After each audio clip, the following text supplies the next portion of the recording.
When you hear the word pollution, what comes to mind? Maybe it's smoke and dangerous gases being pumped into the air. Maybe it's plastic bottles drifting through the ocean. Maybe it's animals suffering from eating toxic waste. But there's another kind of pollution that most of us don't think about, one that doesn't float in the sky or poison the seas. It's invisible, and yet it's everywhere around us, every single day.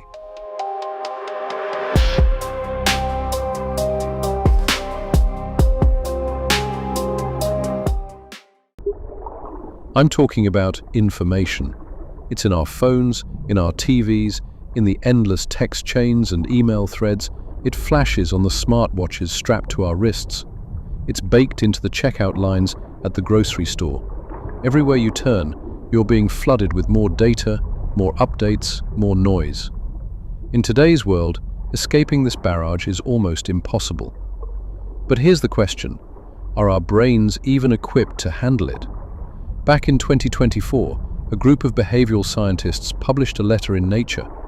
They argued that we should treat information overload the same way we treat environmental pollution.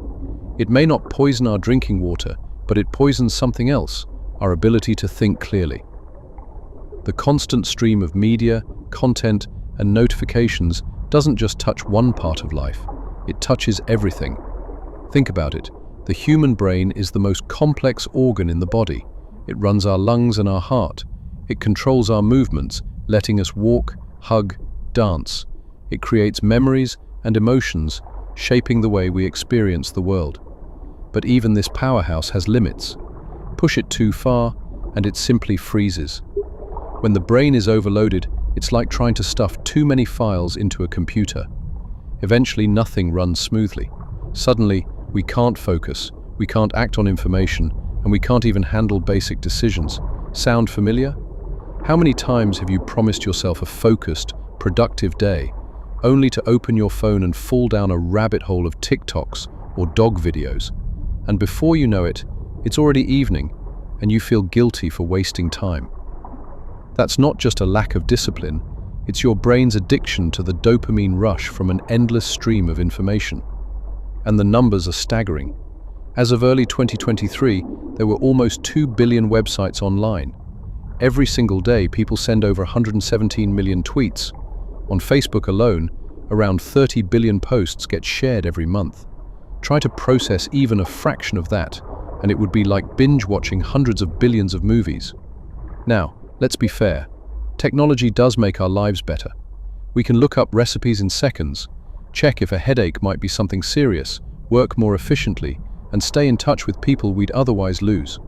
But there's a dark side too. Because we're always connected, we've become slaves to information. We believe there's a perfect answer for every question, and if we don't find it, we feel like we're failing. Failing ourselves, failing our jobs, failing the people we love. Psychologists call this information overload. And it's not just stressful. It's destructive. It makes us anxious. It leads to bad decisions. It paralyzes us. Think back to a time you were researching a simple problem. Maybe you wanted to learn how to eat healthier. You read articles, followed diet pages, scrolled through fitness influencers. By the end, you weren't motivated, you were overwhelmed. Every source contradicted the last. One said carbs are evil, another said carbs are life. One swore by fasting, another said fasting will kill you. So instead of clarity, you walked away with confusion, maybe even guilt. That's what overload does. And it doesn't just hit individuals, it spreads to groups and entire societies. At work, a team might gather every possible bit of research for a project. Sounds smart, right? But soon the pile of information becomes unmanageable. Meetings drag on. Everyone's buried in details and the project stalls, not from laziness, but from excess. Zoom out further and the problem infects whole communities. Studies funded by the European Union in 2022 compared information overload to massive turning points in human history. Their conclusion: overload erodes mental health, damages job performance, and undermines trust in institutions. In other words, it's not just you. It's society itself that begins to crack. And the numbers show how deep it runs. The average American adult now spends over 13 hours a day consuming digital media. 13 hours. More than half of every single day spent absorbing information. And it's taking a physical toll.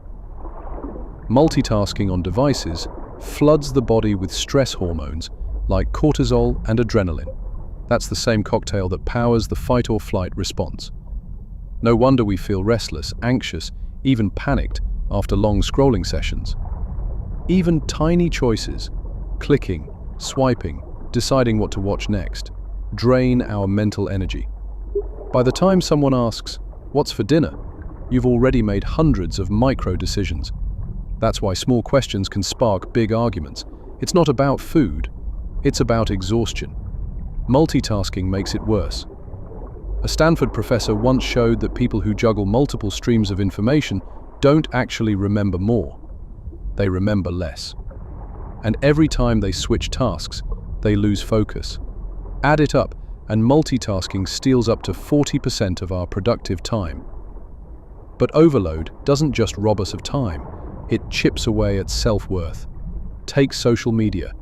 It's a highlight reel of other people's best moments, curated vacations, gym selfies, promotions, celebrations. Compare yourself to that flood, and suddenly your own life feels small, dull, even meaningless. It's not just the volume of information that hurts us, it's the type.